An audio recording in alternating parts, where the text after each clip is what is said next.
Gas సిలిండర్ల పని, ఆ super 6 పని నేనేం ప్రత్యేకంగా చెప్పాల్సిన అవసరం లేదు.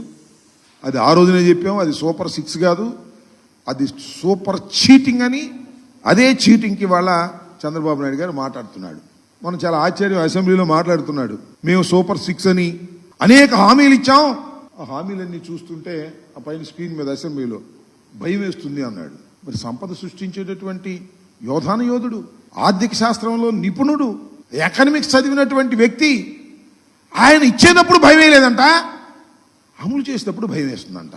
ఇచ్చేటప్పుడేమో జగన్మోహన్ రెడ్డి గారి కన్నా ఎక్కువ ఇచ్చేయాలి, అది అవుద్దో కాదో తెలియకోకుండా ఇచ్చేసేయటం.